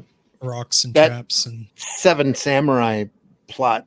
It gets used over and over again. It's a great heroic trope. Is it open source? Because it's based on something. Well, Anyway, no. I keep thinking of Battle Beyond the Stars when you talk about Seven Samurai in space. Well, I'd say in Roger space. Corman. I just said futuristic. Yeah. Well, I think this lettering might have been put on after, because if you look, there's a lot of space between a lot of the boxes, and then on the last page, right at the bottom, that red, that's really crammed into that little box. these are pretty uneven too. Yeah, and that one on the lettering right isn't there centered. in the last Yeah. on the last page on the Yeah. there's it's very strange. I think you're right, though. I think towards the end it got pretty haphazard. Yeah. They're trying. I think they're guessing here on a lot of these caption boxes. Yeah. Any who's hand lettering that would know better. The film Seven Samurai is 1954. Okay, what's your point? Would Yeah. that be fall into? No, that wouldn't be public domain. But you don't use the. You can't copyright an idea. You can't copyright a plot. Interesting. You can copyright a thing, but there's Seven Samurai has been used a lot in fiction. It's a very popular story. There's all sorts of westerns that are based off of that. The townsfolk being plagued by the evil cattle baron or whatever, and the lone hero goes out and gathers a ragtag group of Rebel Moon that's getting ready to come out next month. That's all based off of that too. The Snyder's Star Wars equivalent that's coming Let's up on face Netflix. it, it's unlikely Same- to be original. Same basic plot. Yeah. Oh, sorry, did I say that out loud? But I'm sure that goes back to ancient times. The Seven Samurai is probably based on an old legend or an old tale in their culture. Yeah. Quick interjection. Have a quick look at this. There's something there for you to look at. Share the screen. Oh yeah. There we are. Yeah. Gil Kane with Remitter over the top. How With the- perfect is that? How can we get Spider-Man's backside in it? I know. And you got a Yeah. butt shot. Fantastic. Yeah. Gil Kane all the way. Beautiful. Great inking as well. Yeah. Yeah, just So phenomenal. we could carry on. Just thought you'd like that. Lovely. That's the kind of interjection we don't mind. No. Meanwhile, the meatballs are rolling down the hill Mm. towards the bad guys. Rum. Squished. That top panel there reminds me of Frank Bellamy on that Sparta thing, Eros, whatever it's called, Eros Yeah. the Spartan, the way he does the violence and the aftermath in just a duotone. Very good. Look at that horse! Look at that horse with rigor mortis there. Look, underneath with his leg out. Yeah, yeah, that's Lovely the way he's leaned up against it as well. Yeah. It's cool. I've seen some MMA fighters get knocked out like that, though, with their with a horse's arms straight up. Yeah, with a horse's hoof, absolutely. I knew we've got Somebody a new gives them a champion. mule kick to the face. It's Sparkly the unicorn. Here it comes. Hoof to the face.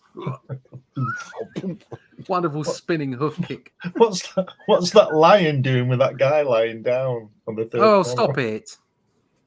Yeah, what cats do? Sniff bums. You mean up here? Yeah. No. Well, there's both. Yeah, both pictures. Yeah. Although that Jeez. last shot down the bottom right there, that's got action toy written all over it. hasn't it? Yeah, It does, yeah, yeah. it does. Yeah. Androgynous action toy. Yeah. Once again, the main evil guy, bald. Yeah. We're all evil. It is the end of the beginning. Mm.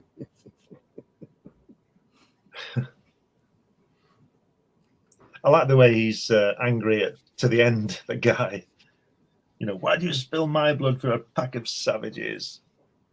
Great. That's great. And I end. What a way to begin. If you're going to go out, tell everybody you're going. Yeah, like nobody'd notice, would they?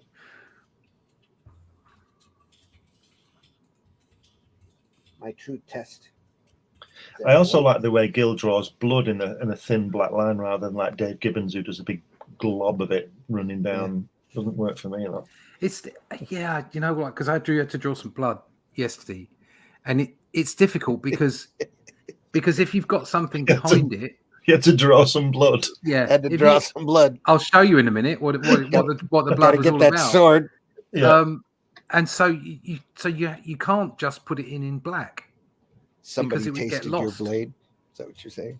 So, well, if you've got blood splatter, if the blood splatter is against, say, the air, that's fine. You can do it in black, and that works.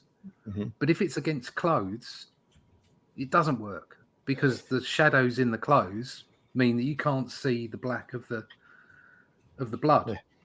It's quite a tricky balancing act. That's where I think it would need to be done in colour rather than a line. Mm. Mm. You know, What if you're drawing in black and white? Well, of course, yeah. Well, if I was drawing it in black and white, I'd do it in black like he's drawn there. Yeah. But if I was colouring it, it would be red. But what if it was whatever colour? What if it was somebody had stabbed him through the heart and he had a black tunic on and used a banana? Well, you don't need to show the blood. But it's part of it. You needed to show the blood because it's part of the scene. Roy. Okay.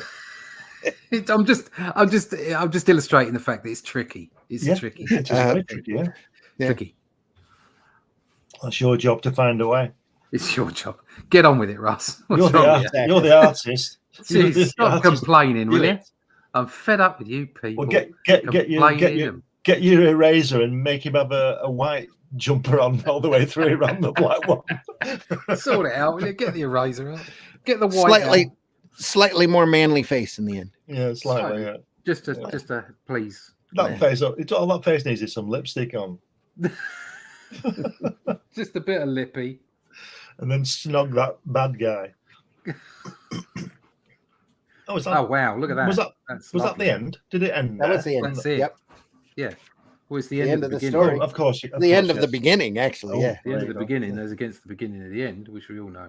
I think DC had missed a trick with this character. You know, it's quite good, isn't it? Look, look, he's grown up a bit. He's cut more his hair. grown up. Yeah. Look, now he looks like a guy. Yeah, he's cut his hair, and that tiger's lovely, or the whatever. Okay. I like that. Great piece. I like that headpiece thing it's got on it. You know, that's even more He-Man, isn't it? Yeah. Look at the headpiece of the guy the Tiger's mauling right there. Yeah. Yeah. Those spikes and the astronaut looking helmet. I like the post with the rope on it as well. Yeah, cool. Really nice. And that rock's brilliant. He's got one of those Wally Wood energy dials for a yes, it does. Yeah. He's a Thunder agent, just doesn't know it. Thunder agent. Well, he would have been until that guy came on and squashed his head. Exactly. Popped it like a pimple. Hey, look at me! I'm a Thunder. Talk to my paw. talk to the paw. That's you, Pa. Nobody ever thinks about the henchmen. They've got families. Yeah. What a great shot, though. A great cover. Brilliant. That's brilliant. Oh, yeah. Sugar's here. And he's got that maniacal Gil Kane look, hasn't he? The guy at the top. He's just, Yeah.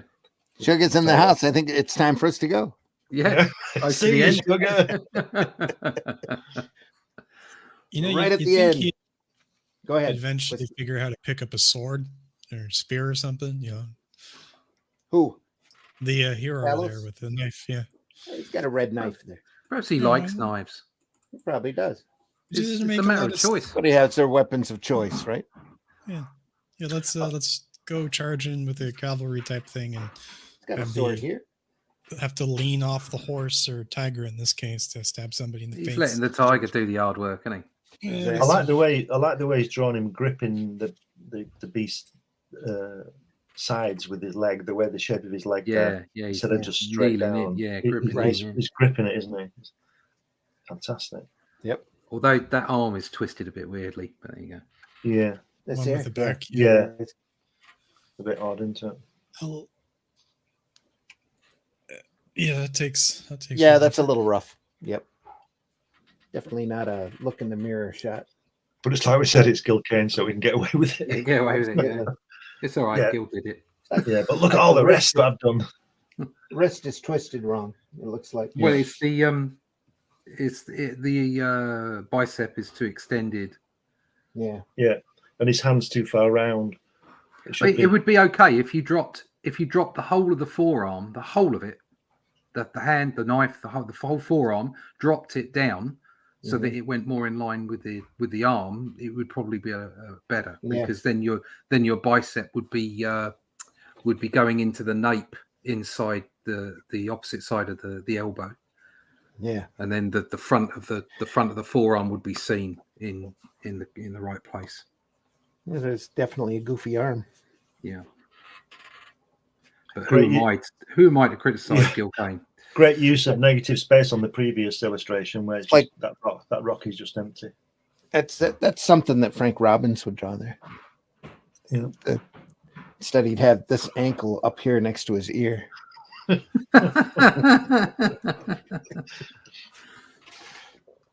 But done incredibly well in a very individual, great in a style. very goofy way. Yeah. That's a little hard. The detail here drops out quite a bit. Yeah.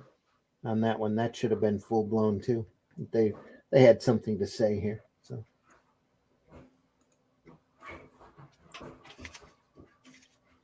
I think that's it. Outside of a couple of no, there's another one.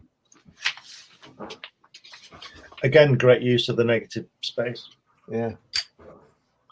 Yeah, it's great. I like that. Mm-hmm. I can't see that. What's going on with his head? Oh, yeah, I can see it now. Well, he looks like he's about 40 now, doesn't he? Yeah, he's looking a lot older, isn't he? Yeah. Yeah. That's that muscle work. The inking's nice on this. Yeah. Take these chains.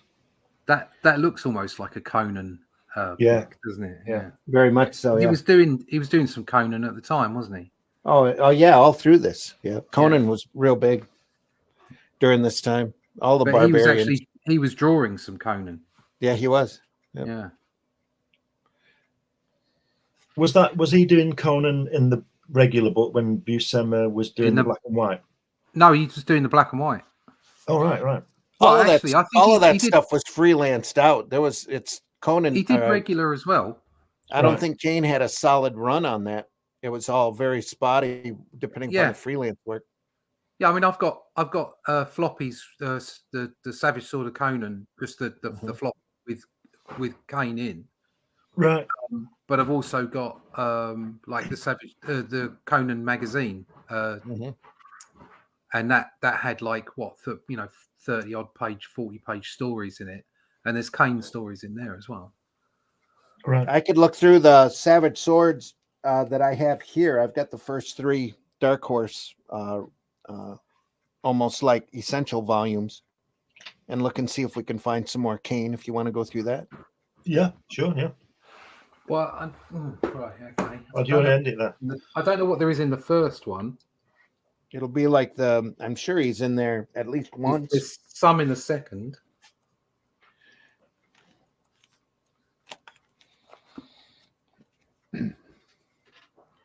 We'll take a look, maybe do that next week, because the Starhawks is probably going to go at least another episode after this one. So I mean, yeah, we could do that. I mean, I tell you what, just looking through those Savage Sword of Conan books from Dark Horse, just any of them, they're fabulous. Yeah, always a lot of fun, folks. We've been looking at Talos of the Wilderness Sea, DC special. Number 1, it looks like. Yeah, number 1. DC special number 1, $2, approved by the Comic Code Authority. Their own little graphic novel. A true epic drama. A true epic drama.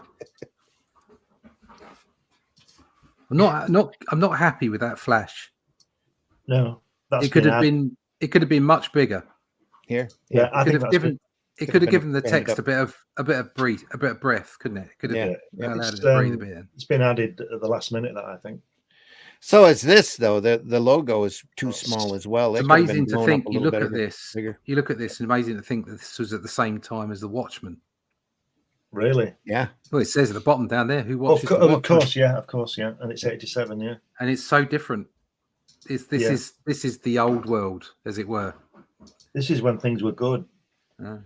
Chris says, just got home from work. Yeah. Well, So never read this Talos book. I have liked Gil Kane's art, though, so maybe I should look into it. Probably some of your older retail shops might still have it. I don't know what kind of a price they would have on it. Peter's comment is great. Talos, she's awesome. Yeah. There you go. Brilliant. You're gonna get us struck for somebody's gonna complain for showing a bare-chested What? woman. Get stuffed, all of you. I'm fed up with it. It takes place on a future world where the women Yeah. have no nipples. Bubes. Yeah. She does. They've just slipped down like they're there. No support. That's the trouble. Exactly right. That's like no French to design a brassiere. That's all it No, is. that's right. You need the French. Oh, Frenchy Oh, French. wait, here we go. Look at this. Look at this. Look at that. Holy crap. There you go. There's some inking. There's some Lovely. inking. Really work. nice and dark. Love it. Yeah. I'm Love putting quite a lot of ink on the page. There you go. Ah, Genius. But I'm enjoying the lighting as well. Quite enjoyed this last panel down here, the shadow and everything. you know what? We're going to make this like a 130-page book, and we're just going to run the script on the side. Yeah. So that And was just run the art on art on the left, script on the right. Quite pleased with that panel. Yeah, the that's center good. panel. Yeah, That's that's what we great. I should like do. that. Yeah, that looks phenomenal. I love it. yeah, And, that was a- we go we ahead. finally got some action. That is crazy. Yeah. Bang. That's what I was talking about. The blood. That's what I had to draw. So it was like that you could see that if I'd have just put black Right. in there, it wouldn't necessarily have worked. Yeah. So Oh, I no. have put some black in there. Yeah. But Oh, I love the way you've got him doing that. yeah, it's like he's shoving it into his into into his chest. It's He in the wants him- book. It's in the It's in the song. book. He wants him Okay. dead. He wants him dead. So and then If you're gonna do a Immediately. job, you do it right, I guess. Yeah, Yeah, you've done the black on the sword though. That's what I'm talking about. yeah. I put Oh, it on look the at sword. that. Yeah. So As he shifts to a shape-shifting lizard So- person. Yeah. quite pleased with that. The Oh, stripes looks are nice, great. too. Really, That's really killer, pleased yeah. with how it's going. Say I'm on to page 39 now, so I will be finished before Christmas with the inks. So how many pages is it going to be? It's 69 pages, I think 68. Yeah, 69 69. pages. I wrote it as 68, but you wanted to Yeah. make one of them pages as Yeah, pages. I made an extra splash and we did that extra one at the end, didn't we? have some fun. Yep. So it's about 69 pages, and I'm playing with the idea of putting a grey tint on it.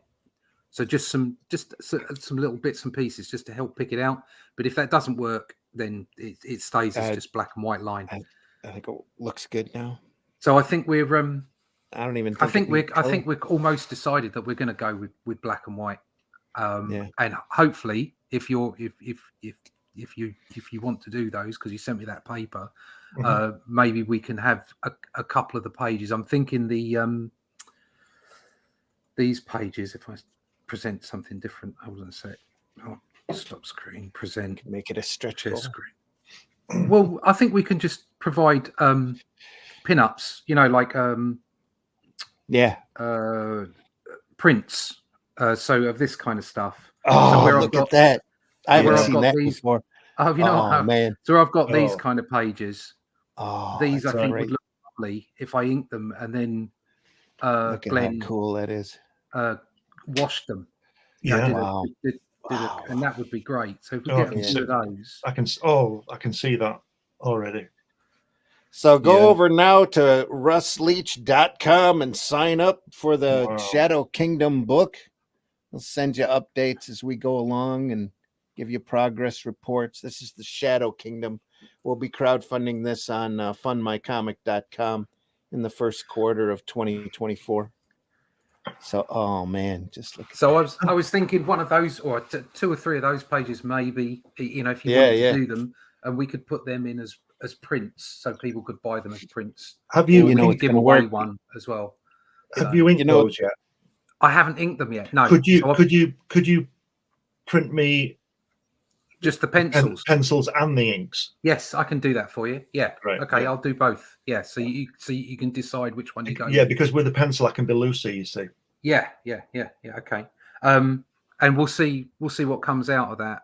Yeah. We've already Nice. got. Cheers, Nice Pete. work, Thanks. Russ. Peter. We've already got a plan A and a plan B lined up for the cover because we wanted a painted cover. Yeah. So this is the dry run, as it were. So we're going to put out this graphic novel in the new year, and hopefully entice people into black and white work again.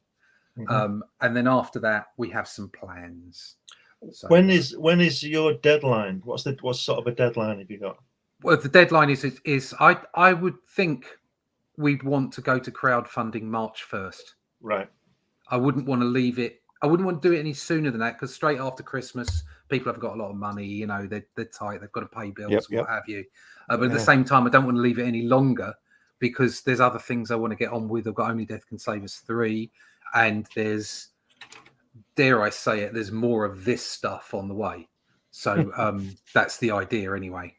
So I'd really like to see more black and white work out there. I'm totally in love with it. So that's what we're going to try and push. So. Amen. That'll be great. That's great. Yeah. So since we're there, Russ, tell folks how they can find you. Yeah, you can find me at russleach.com. You can sign up for the email list there, and I'll be sending out a newsletter once a month from December. Things are starting to happen. As you can see, this book is on the way. Only Death Can Save Us is in production as well. And I've got you can go and buy physical art now over at eBay once I make that live. So there's lots of things to find out about in the email, in the newsletter. And also there are links there on the webpage at russleach.com. You can see artwork there and what have you. There's also links to buy the book and also to buy merchandise and bits and pieces like that. So you can go over there. Obviously, all my social media connections are there. So go check it out, russleach.com.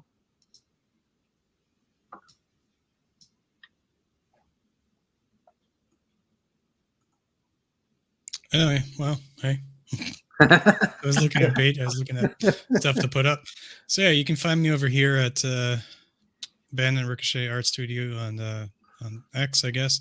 Just look me up there.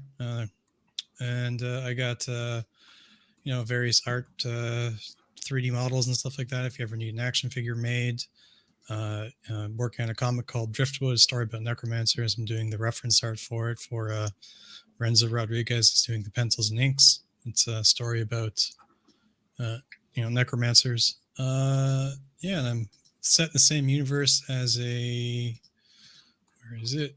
There it is. A tabletop miniature game I'm working on called Banner Seed and Lance.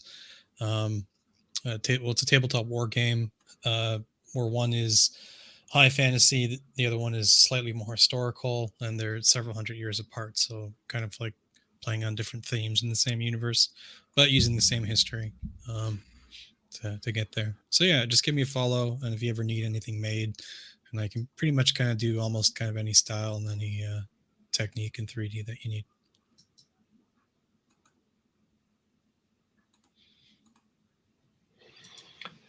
You can find me on Facebook and Twitter. You can also go to New Haven Publishing and pick up a copy of my book about my visits to see Jack Kirby back in the 80s and 90s. You can find me in the pages of my magazine, Comics Unlimited, for which Randy is submitting something this afternoon, I believe. Can you hear me, Randy? No. If you go to fundmycomic.com, you can pick up the annotated version of my character Hatch, and you can also pick up a sketchbook that's got 100 pages of just little sketches of the guy in there. But this one, this is, you should, I think, well, obviously I think you should buy it, but you should get this. This is the origin of Hatch and where he came from and going through the styles and everything. You can get that on fundmycomic.com. I think Randy disappeared. You can also find me on this show in the morning and Randy's show on Sundays. I've been commenting this whole time with a muted mic. So, yeah, you should have something, hopefully, at the end of this weekend if everything goes right. So great.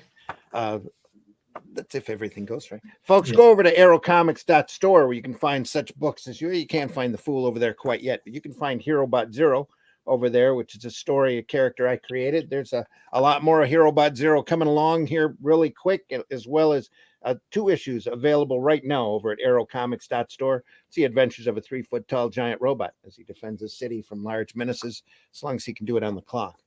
You can also find Paragon over there. It's a superhero story I'm especially proud of with a great twist ending.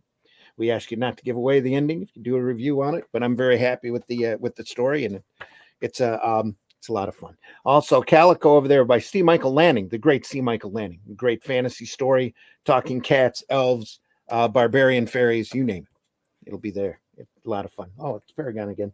You don't need to see that twice. But go over there at aerocomics.store. Also look over all of the other great products that are over there as well.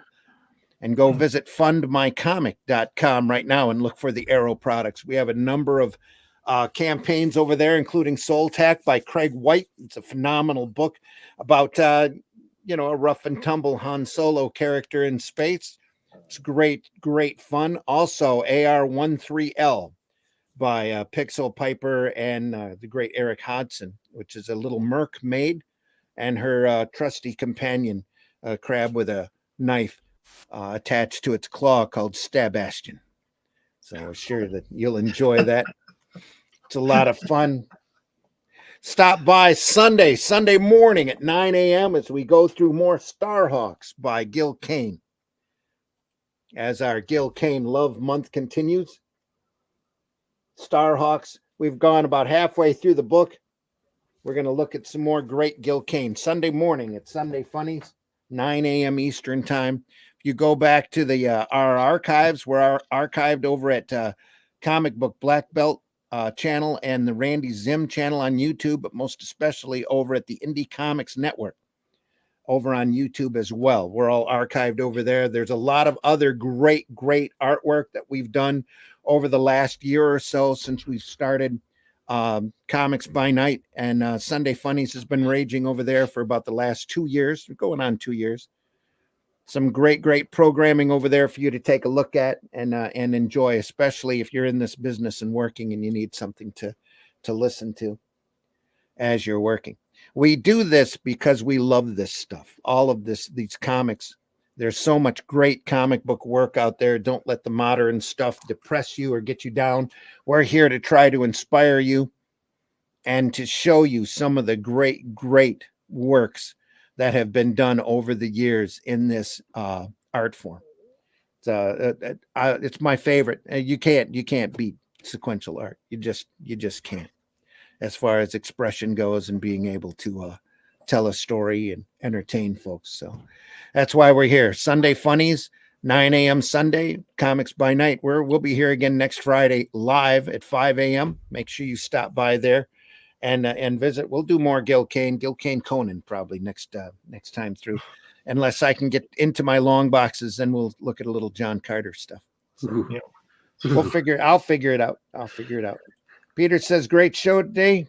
Thank you very much. Thanks, well done. Thank you, Peter. Pete. Thanks for stopping by. You're always, yeah. Hey, Peter, you're up this early. Get a hold of me on Facebook. I'll send you a link. You're more than welcome to come in and be part of the discussion live. Absolutely. On top of that, thanks so much for being in the chat today. Deeply appreciate you being here.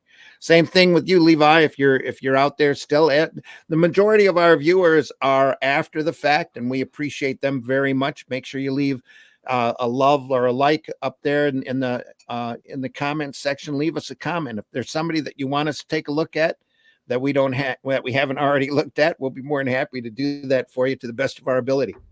So we love this business. We love this art form. And also, and remember, folks, we were looking at Talos, which hardly nobody knows or has ever seen. It's an oddball DC special. You never know how great these comics are until you get into them, until you take a look. That's why I keep saying, go visit your retailer. Look at those boxes closest to the floor, some of them that have dust on them. They're magazine boxes. There's all sorts of great gold out there. You just have to find it. And all of these guys, all of these old masters like this are well worth your time to look at. Well, except maybe Vince Coletta. Pearl Vince. That's my opinion. Levi says, great show. Thank you. Very welcome. We're always happy to do this. We don't get paid to do this. We do this because we love to do this. You know, we're not monetized on any of our platforms. So we deeply appreciate you subscribing. So go over there and subscribe as well if you can. Who knows? It always helps with the algorithms, and it helps us get more eyes on our stuff. If you like this program, tell other folks about it too. So do that as well. And we've been doing this for the last year or so, and as this early in the morning, we just love it. Just love it. There's so much great stuff out there. Stuff coming up. I got Mobius to show you. I got Fabulous Furry Freak Brothers we're going to look at eventually.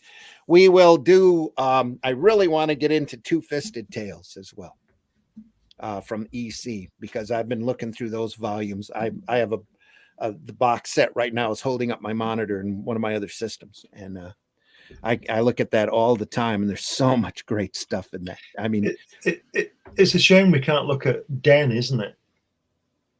I don't have it, or Corbin, we would. I've got that. Do you? Yeah, but we wouldn't be able to show it.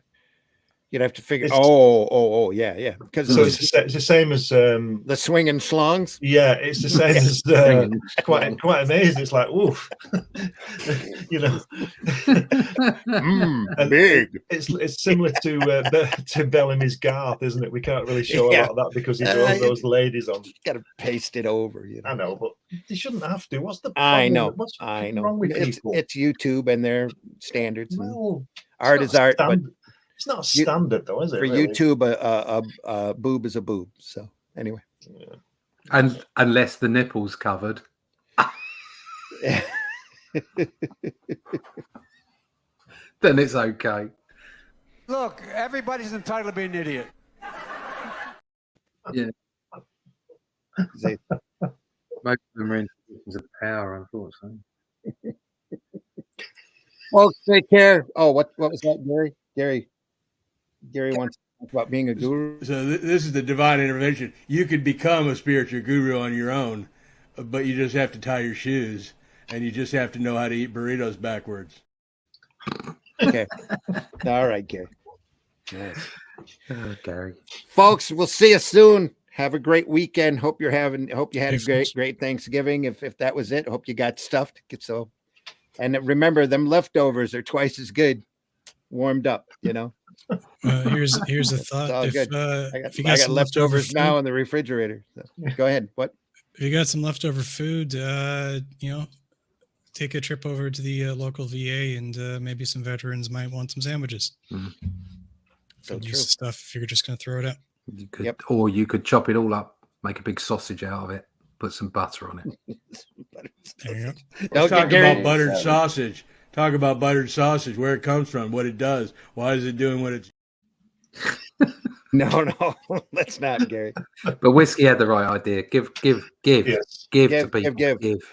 Also, give the gift of comics this holiday season. Great graphic novel to anybody that you know that reads. Give them Watchmen. Give them V. Give them From Hell if you have to. And only death can save us. Give them Only Death Can Save Us. Buy independent alternative comics, especially ours. Arrowcomics.store, folks. Keep an eye on Fund My Comic for more Arrow goodness. Lots more coming up. This next year is going to be big for us. So we hope that you'll come along for that ride. We'll see you soon. Yep. Take care, everybody. See ya. He said looking for the exact right opening.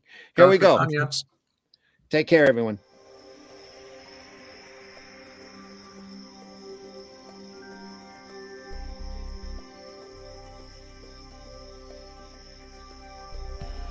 What was that? This is not a charade. We need total concentration. Now, once again, this time, with the... Some men just want to watch the world burn. Can't nobody tell me nothing. How dare you? Get off my lawn.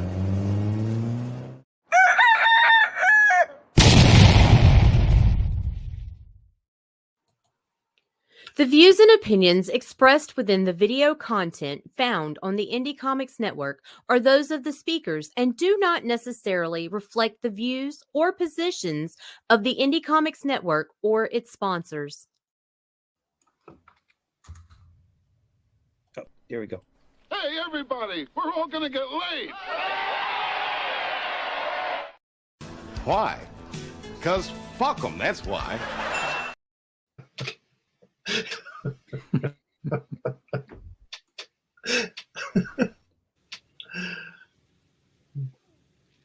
Oh, it's not running. Can you hammer a 6-inch spike through a board with your penis? Not right now. A girl's gotta have her standard.